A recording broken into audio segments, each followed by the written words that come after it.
Dear friends, నిన్న రాత్రి మీరు మ్యాచ్ చూశారు కదా. అసలు అది క్రికెట్ మ్యాచా లేక వీడియో గేమా? న్యూజిలాండ్ బౌలర్లను మన వాళ్ళు ఊచకోత కోశారు కదా. కేవలం 10 ఓవర్లు, అవును, కేవలం 60 బంతుల్లోనే 154 పరుగుల టార్గెట్ని ఊదిపారేశారు. గౌహతిలో నిన్న అభిషేక్ శర్మ సృష్టించిన సునామీకి కివీస్ టీం గల్లంతైపోయింది. సిరీస్ 3-0తో క్లీన్ స్వీప్ దిశగా వెళ్తుంది. అసలు నిన్నటి మ్యాచ్లో ఏం జరిగిందో, ఆ హైలైట్స్ ఏంటో ఈ వీడియోలో క్లియర్గా చూద్దాం.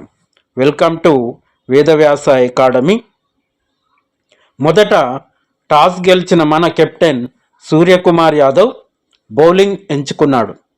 పిచ్ బ్యాటింగ్కి బాగున్నా బౌలర్లు మాత్రం కివీస్కు చుక్కలు చూపించారు. ముఖ్యంగా జస్ప్రీత్ బూమ్రా. తను ఎందుకు వరల్డ్ క్లాస్ బౌలరు మళ్ళీ నిరూపించుకున్నాడు.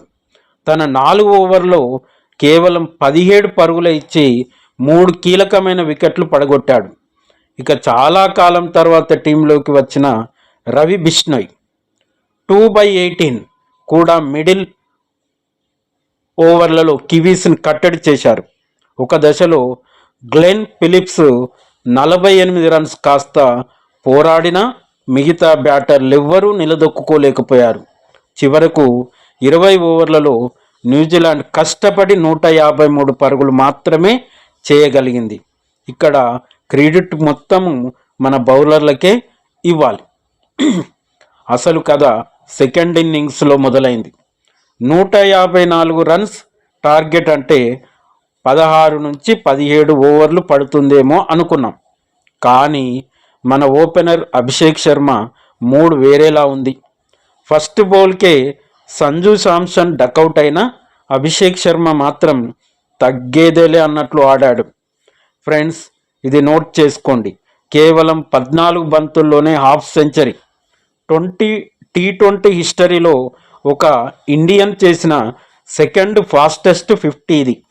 యువరాజ్ సింగ్ 12 బంతుల్లో తరువాత అభిషేక్ శర్మనే ఈ రికార్డు సృష్టించాడు. గ్రౌండ్ నలువైపులా సిక్సర్ల వర్షం కురిపించాడు. మొత్తంగా 20 బంతుల్లో 68 పరుగులు, అందులో 5 సిక్సర్లు 7 ఫోర్లు. స్ట్రైక్ రేట్ ఏకంగా 340 పైనే ఉంది. అంటే అర్థం చేసుకోండి ఆ విధ్వంసం ఏ రేంజ్లో ఉందో. మరోపక్క ఇషాన్ కిషన్ 28 మెరుపులు మెరిపించి అవుట్ అవ్వగానే కెప్టెన్ సూర్యకుమార్ యాదవ్ వచ్చాడు. సూర్య 57 పరుగులు నాట్అవుట్, 26 బాల్స్లోనే తన క్లాస్ చూపించాడు. అభిషేక్, సూర్య కలిసి 10 ఓవర్లోనే మ్యాచ్ని ఫినిష్ చేశారు. నిజంగా ఇలాంటి డామినేషన్ ఈ మధ్యకాలంలో చూడలేదు.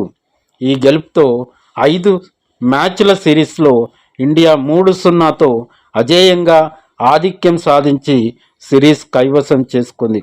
సో ఇది ఫ్రెండ్స్ నిన్నటి Guwahati match review. Bumrah bowling, Abhishek batting, మీకు ఏది నచ్చిందో కింద కామెంట్ చేయండి. నెక్స్ట్ మ్యాచ్ బుధవారం వైజాగ్లో జరగబోతుంది. మరి వైజాగ్లో మనోళ్ళు ఇంకెన్ని రికార్డులు బద్దలు కొడతారో చూద్దాం. ఈ వీడియో నచ్చితే లైక్ చేయండి ఫ్రెండ్స్, మీ ఫ్రెండ్స్తో షేర్ చేయండి. మరిన్ని క్రికెట్ అప్డేట్స్ కోసం మన ఛానల్ని సబ్స్క్రైబ్ చేసుకోండి. జై హింద్.